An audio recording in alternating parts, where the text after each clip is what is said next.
Hello friends, welcome back to my YouTube channel. आपने देखा होगा अक्सर लोग परेशान रहते हैं, चेहरे पर एक्ने हो गए, पिंपल्स हो गए, दाने निकल गए, फुंसियां हो गई हैं। कई लोग परेशान रहते हैं। हम लोग भी हमारी जवानी के समय इन चीजों से परेशान रहे होंगे। बहुत सारे क्रीम्स इस्तेमाल करेंगे, तरह तरह के नीम को बांट के वो चेहरे पे लगाएंगे, तरह तरह के किसी ने कोई क्रीम सजेस्ट कर दिया वो क्रीम चेहरे से लगाएंगे, लेकिन इसके बाद भी पिंपल्स रिकवर नहीं होते। तो आज के वीडियो में हम जानेंगे कि पिंपल्स क्यों होते हैं, उसके पीछे की वजह क्या है, पिंपल्स अगर हो गए तो उसका उपचार क्या है, कैसे इनको ठीक किया जा सकता है, कैसे इनको बढ़ने से बचाया जा सकता है। तो मैं आपको बता दूं कि स्किन के अंदर कुछ ग्लैंड्स होते हैं, जैसे आपका जो पसीना आता है स्वेट ग्लैंड्स के कारण आता है। इसके अलावा ऑयल ग्लैंड्स होती हैं, सेबेसिस ग्लैंड्स होती हैं, जहां से सीबम प्रोडक्शन होता है। इन्हीं ग्लैंड्स के अंदर एक एंजाइम होता है 5-अल्फा रिडक्टिंग एंजाइम, जो टेस्टोस्टेरोन को बदलने का काम करता है। जब ये बदलता है तो आपका जो सेबेसिस ग्लैंड्स होता है उसमें सेंसिटिविटी होती है, और जब उसके अंदर सेंसिटिविटी होगी तो आपके चेहरे के अंदर पिंपल्स दिखने लगेंगे।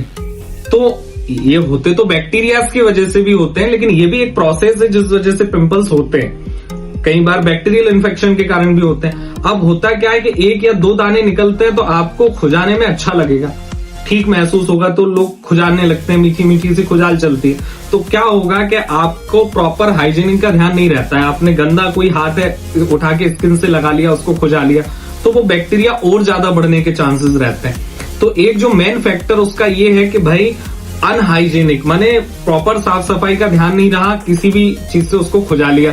दूसरा क्या होता है, उसको बार बार प्रेस करेंगे जिस वजह से उसके अंदर से दाने निकलने लगते हैं, तो ये बढ़ता चला जाता है। ये भी इसके एक बढ़ने का मेन फैक्टर है। इसके अलावा मैं बात करूं तरह तरह की क्रीम, बहुत सारे स्टेरॉइड्स क्रीम जिनकी कोई आवश्यकता नहीं होती फेस पर लगाने की, ऐसे ऐसे स्टेरॉइड्स क्रीम लगाते हैं, इस वजह से भी ये बढ़ता है। तो इन चीजों का हमें विशेष ध्यान रखना है कि पहले तो अगर कोई दाना चेहरे पर हुआ है तो हमें करना क्या है कि उसको खुजाना नहीं है। अगर बहुत ज्यादा ईचिंग हो रही है तो पहले अपने हाथों को अच्छे से वॉश करना है, हाथों को अच्छे से धुलना है, आफ्टर दैट उसको टच करना है, एक चीज। दूसरी चीज, तरह तरह के स्टेरॉइड क्रीम किसी की सलाह में नहीं लगाना है।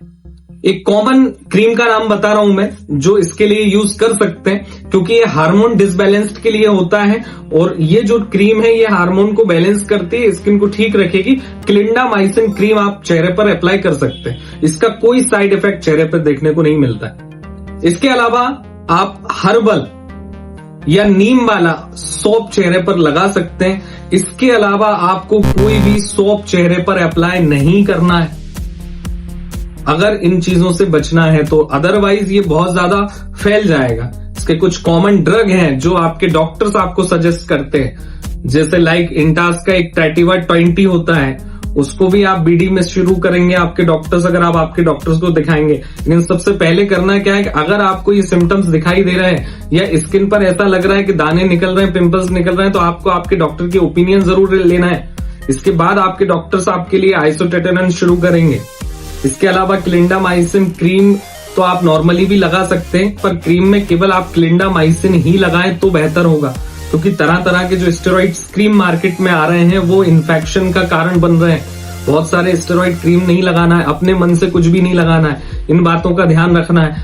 तीसरा मैंने बताया प्रॉपर सफाई का ध्यान, गंदे हाथों से उसको छूना नहीं है, खुजाना नहीं है, प्रेस नहीं करना है, दबाना नहीं है, चेहरे पर कोई भी सोप इस्तेमाल नहीं करना है, और आपके डॉक्टर की ओपिनियन आपको जरूर लेना है।